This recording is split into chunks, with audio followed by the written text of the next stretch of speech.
one of the things, I think this is the case anyways, I think people are always looking for an excuse to have their character corrupted. Because if your character is corrupted, then you get to lie, and you get to cheat, and you get to steal, and you get to betray, and you get to act resentfully, and you get to do nothing, and that's all easy. It's easier to lie than to tell the truth. It's easier to do nothing than to do something. So there's always part of you thinking, well, I need a justification for being useless and horrible, because that'd be a lot less work. And so then if something terrible comes along, you think, aha, that's just exactly the excuse that I was waiting for. And then out all that comes. You know, Solzhenitsyn, when he was in the concentration camps in Russia, watching how people behaved, you know, he said that there were people that were put in the camps who immediately became trustees or guards, and they were even more vicious than the people who had been hired as guards. And his idea was that they had collected all that, he called it foulness, if I remember correctly, around them in normal life. But they didn't have the opportunity to express it. But as soon as you gave them the opportunity, it was like, there it was, right away. And so one of the messages that seems to echo through these Old Testament stories is that just because something terrible happens to you doesn't mean that you get to wander off the path and make things worse. And maybe it doesn't matter how terrible it is that what happens to you.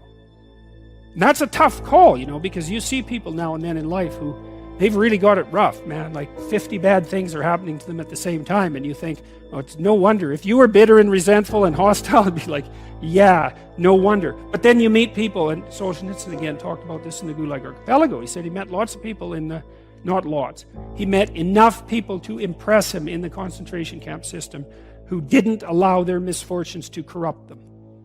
And that's something, man. Because maybe the only real misfortune is to become corrupted. That's a really useful thing to think. You know, maybe the rest of it is trivial in comparison. I know that's a rough thing because you can be in very harsh circumstances, but I do think there's something to that. And the Lord was with Joseph, and he was a prosperous man, and he was in the house of his master the Egyptian. And his master saw that the Lord was with him, and that the Lord made all that he did to prosper in his hand. So that's an echo of the idea that we encountered earlier about walking with God, right?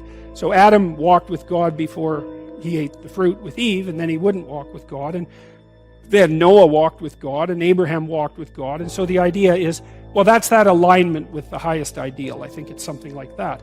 And you know, we could think about that as a metaphysical claim as well. But I don't think it is. I mean, I've got thousands of letters now in the last year from people who have told me that they were in a pit. That's exactly right. And that they decided that they were going to try to put their lives together. And that it worked. And so that's really something, you know, and they write surprised. It's like, well, I decided that I was going to work hard at what I was doing, and I wasn't going to lie any more than absolutely necessary. I thought I'd give it a try for a few months, you know. And all sorts of good things started to happen to me. It's like, maybe that's how the world works. Now, obviously, it doesn't work like that all the time, right? Because you can get sliced off at the knees. I mean, there's an arbitrary element to existence that you can't wish away. But that doesn't mean that there aren't bad strategies and good strategies. And so I do think that one of the most fundamental existential questions is, like, if things aren't going well for you in your life, is, are you absolutely certain that you're doing absolutely everything you can to put things in order? Now, if you need something to grapple with, and you probably do, you can find that. You just look inside, you'll find something to grapple with. You know, inadequacy, weakness, susceptibility to temptation, narcissism, pride, envy, revenge, resentment, frustration, lack of faith, all of that. That'll keep you occupied if you really grapple with it. And yeah, I mean, that's an ancient theological question. You know, what's up with the devil?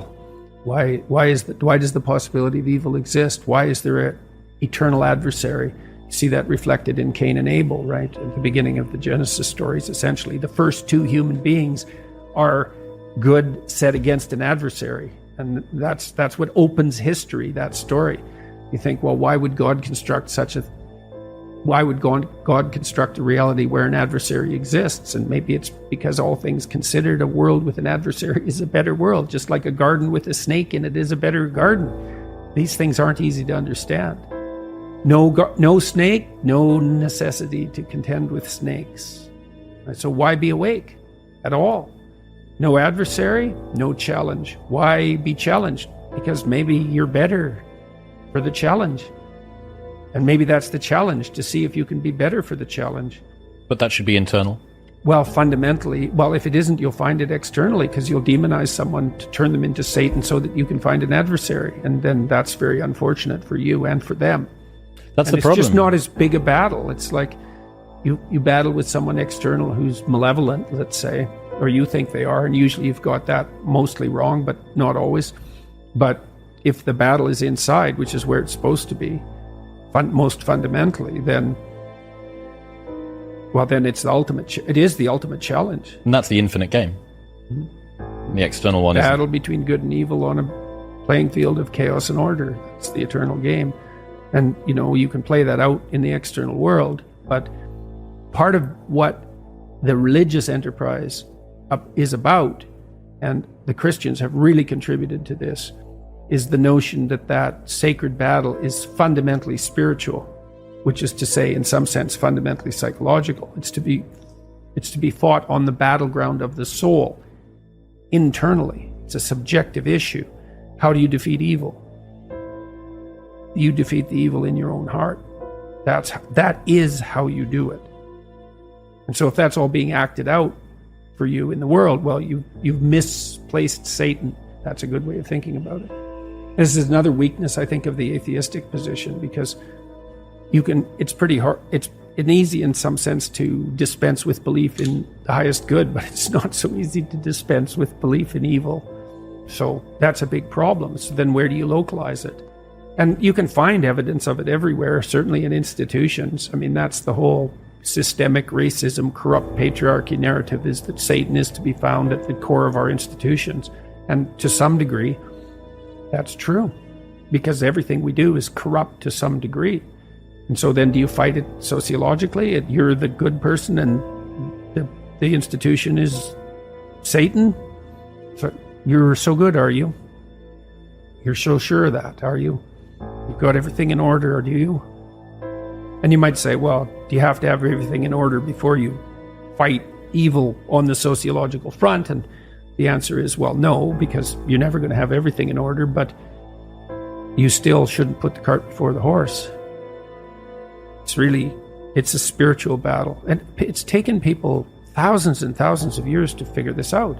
Now, first of all, it was the snake. What's evil? What's malevolent? The predatory reptile. Fair enough, man. I mean, we've been fighting with predatory reptiles for 60 million years as mammals. 60 million years. So it's a good first pass approximation. It's the snake, the poisonous snake, the external enemy.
predator.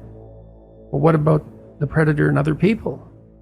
Oh yeah, that's even worse, man. It's like how predators are one thing, but predatory people, other tribes, man, they're brutal. They're brutal.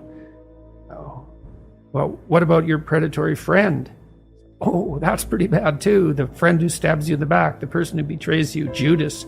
God, maybe that's the ultimate snake. It's like, well, how about when you betray yourself? Oh, yeah. So you want to see there's this association that's very strange that occurred in the development of Christian thought between the snake in the Garden of Eden and Satan.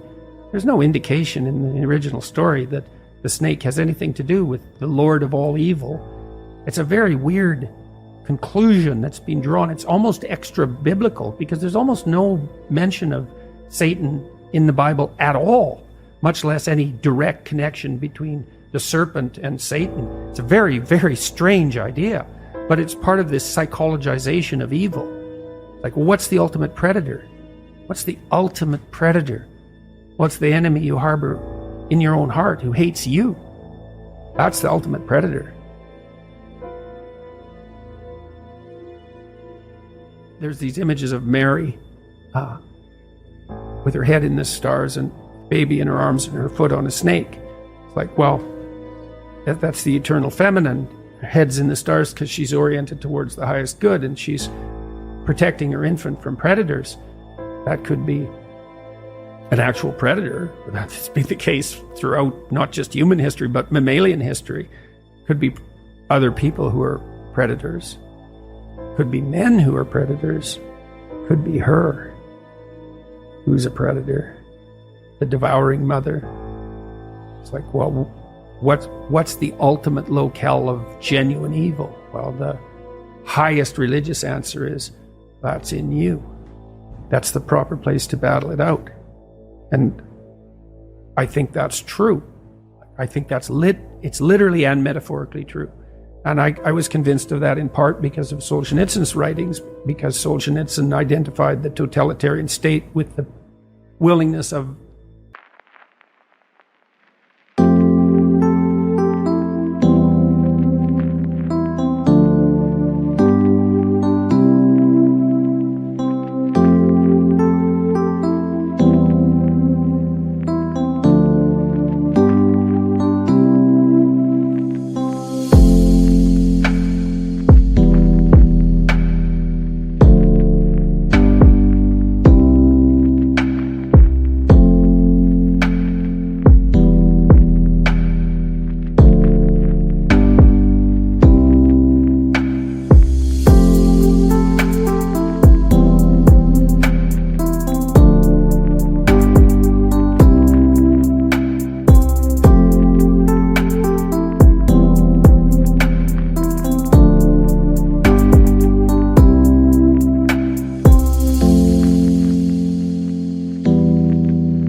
the subjects of that state, the subjects and the perpetrators at the same time, to live by lies.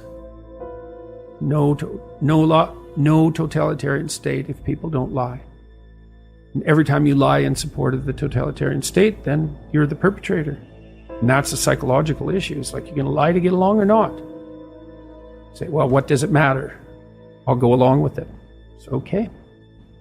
We'll see how it matters, because it matters. And that's all a psychodrama as far as I'm concerned. Fundamentally, when it's properly placed. You've got plenty of problems to take care of on your own front. And that's where you should concentrate your efforts.